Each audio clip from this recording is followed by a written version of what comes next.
नमस्कार। 7 तारीख को पड़ने वाले चंद्र ग्रहण का असर किन राशियों में क्या होगा, इसके लिए ये वीडियो तैयार किया जा रहा है। इसके पूर्व वीडियो में चंद्र ग्रहण जो है कब पड़ेगा, कितने बजे चालू होगा, कितने बजे पूरी तरीके से ग्रसित होगा और फिर कितने बजे तक आंशिक रह के और ये ग्रहण समाप्त होगा, हमको क्या करना चाहिए, क्या नहीं करना चाहिए, इस बारे में उस वीडियो में बताया गया है। और ये भी बताया गया है कि किस तरह जो है ग्रहण काल में व्यक्ति के ऊपर प्रभाव पड़ता है और क्यों पड़ता है।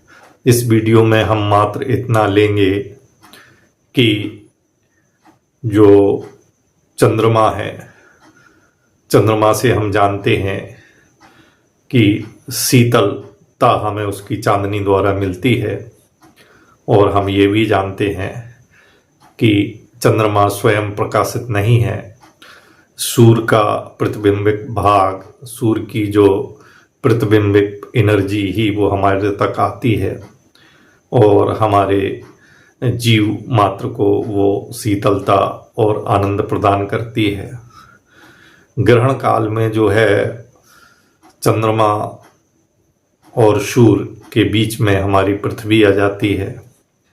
इस कारण जो सूर्य से चंद्रमा को जो एनर्जी प्राप्त हो रही थी और जो हमारे लिए सकारात्मक ऊर्जा थी, उस सकारात्मक ऊर्जा की कमी आ जाती है, या ग्रहण काल में उससे प्राप्त होने वाली नकारात्मक एनर्जी वो जीव को प्रभावित करती है और कर सकती है। इसलिए हमको सावधानी के लिए ये बताया जाता है कि हमको क्या करना है, क्या नहीं करना है।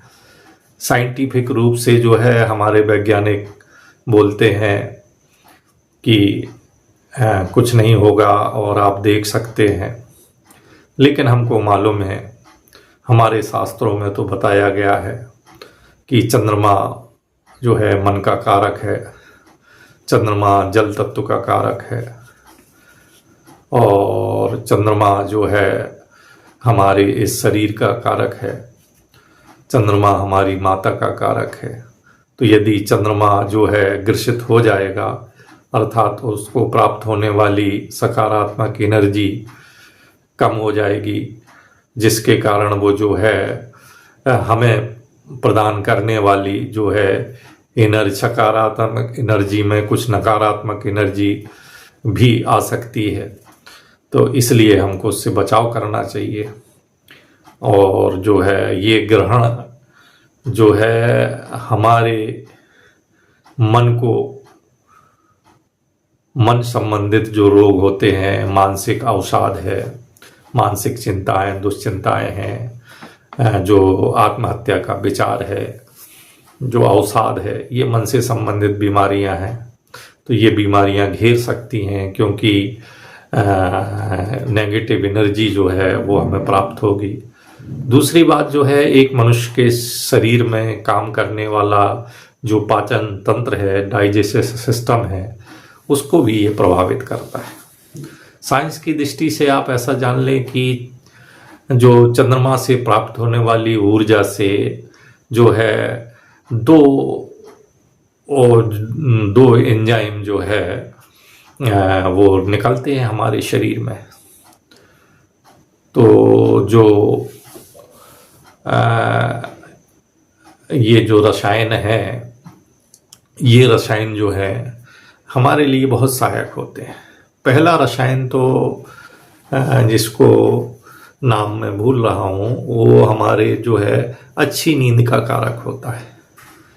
वो यदि हमें रसायन पूरा मिले तो हमें अच्छी नींद आती है। अच्छी नींद आने से हमारा डाइजेशन अच्छा होता है। डाइजेशन अच्छा होने से हमको जो है हमें ऊर्जा मिलती है और हम शरीर में स्फूर्ति और आनंद की प्राप्ति करते हैं। तो वो उसमें कमी आ जाएगी, वो हार्मोन्स जो है वो हमारे शरीर से निकलेंगे नहीं, और जब कम निकलेंगे तो फिर हमारे शरीर में जो है सुस्ती आ जाएगी और हमारी स्फूर्ति कम हो जाएगी, मन हमारा जो है ये उदास हो जाएगा, निराश हो जाएगा, हताश हो जाएगा। तो हमें चंद्रग्रहण प्रभावित करेगा। किस राशि को क्या प्रभाव करेगा ये देखते हैं। तो ये चंद्रग्रहण जो है कुंभ राशि में पड़ रहा है। तो कुंभ राशि में पड़ने वाले चंद्रग्रहण का प्रभाव जो है मेष राशि के लिए कैसा रहेगा।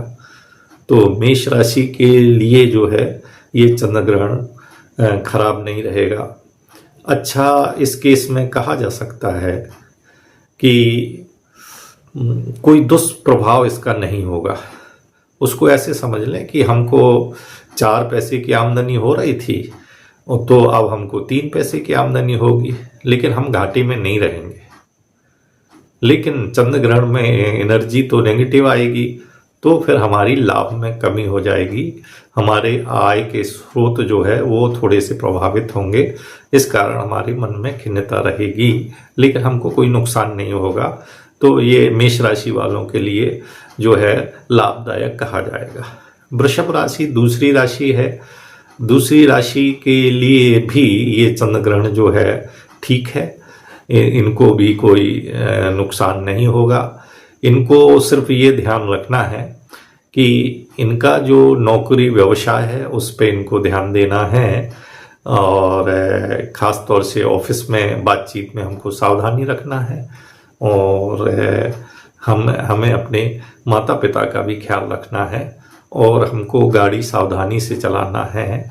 और जो है ज़मीन संबंधी यदि कोई मामले हैं और वो हमारे हित में नहीं जा रहे थे तो वो ना जाना रुक जाएगा और हमारे हित के लिए विचार होने लगेगा। तो ये ग्रहण जो है उनके लिए भी नुकसानदायक नहीं कहा जाएगा। तीसरी राशि है मिथुन राशि। मिथुन राशि वालों के लिए जो है ये ग्रहण जो है घरेलू मामलों में अच्छा नहीं है। वित्त संबंधी जो मामले हैं वो अनस्टेबल रहेंगे, डावाडोल हो सकते हैं वित्त संबंधी समस्या, और एक पुत्र की या एक संतान की अपने पिता के साथ मिसअंडरस्टैंडिंग हो सकती है। तो इस बात का उनको ध्यान रखना पड़ेगा। चौथी राशि है कर्क राशि। कर्क राशि वाले जो है इस ग्रहण से इफेक्टेड होंगे, क्योंकि ये जल तत्व की राशि है और चंद्र ग्रहण है। इस कारण जो है ये कर्क राशि वाले प्रभावित होंगे। इनको आर्थिक जो फायदा है, जो जिसकी उम्मीद है, वो उम्मीद इनकी पूरी नहीं होगी, इसलिए इनका उत्साह भंग हो जाएगा।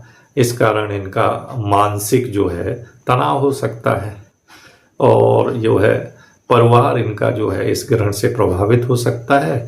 ये अपने स्वास्थ्य का ध्यान रखें। इनका जो है पाचन तंत्र पर इस पर इफेक्ट पड़ेगा, तो इसलिए ये समय पर सोएं और समय पर जागें।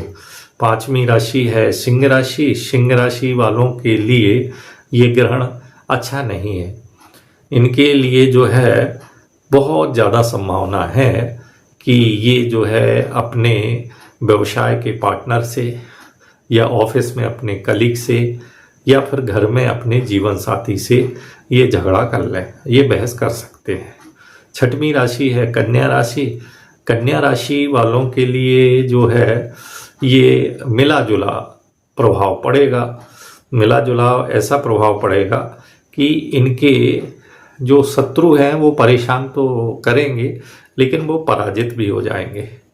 बीमारियां इनको घेरेंगी, अपने चंगुल में लेंगी, लेकिन उचित इलाज के बाद ये ठीक भी हो जाएंगे, और इनके काम धंधों में जो बाधाएं आ रही थी वो इनकी बाधाएं पूरी हो जाएंगी।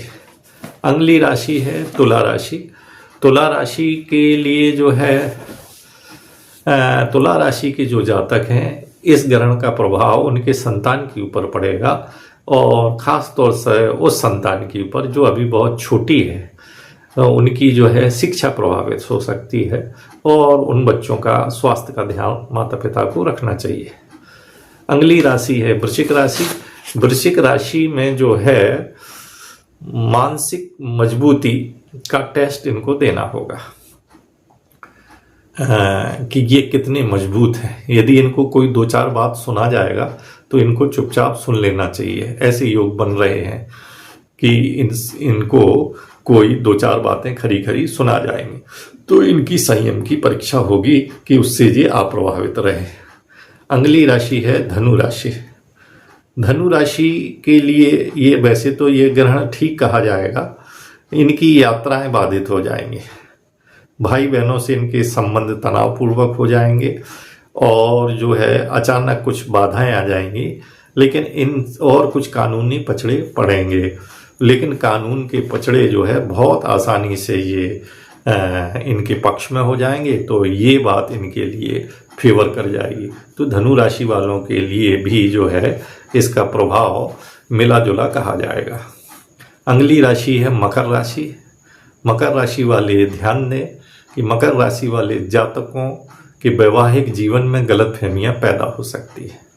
इस कारण इनकी पारिवारिक कलह हो सकती है और इनकी आर्थिक स्थिति में अनिश्चितता आ जाएगी। अतः इनको वार्निंग दी जाती है कि बातचीत में ये कठोर शब्दों का उपयोग ना करें और ग्रहण समाप्त होने के बाद ये जो है सफ़ेद मिठाई और ये भोजन संबंधी चीज़ों का दान करें, मिल्क प्रोडक्ट का ध्यान करें। अगली राशि है कुंभ राशि। तो कुंभ राशि में ही ग्रहण ये पड़ रहा है, अतः इसका प्रभाव ज़्यादा होगा। इनकी जो परियोजनाएं हैं उसमें कुछ उलझन पैदा हो जाएगी, भावनात्मक तनाव हो जाएगा, कार्यस्थल पर विवाद हो सकता है, कुछ कानूनी समस्याएं भी आ सकती हैं। इनको जो है अपने स्वास्थ्य पर ध्यान देना चाहिए और ग्रहण के उपरांत जो है ग्रहण काल में इनको ओम नमः शिवाय मंत्र का जप करना चाहिए और ग्रहण के उपरांत जो है कुछ दवाइयाँ इनको दान में देना चाहिए। सबसे अंतिम राशि है मीन राशि। मीन राशि के ऊपर सबसे खराब प्रभाव पड़ेगा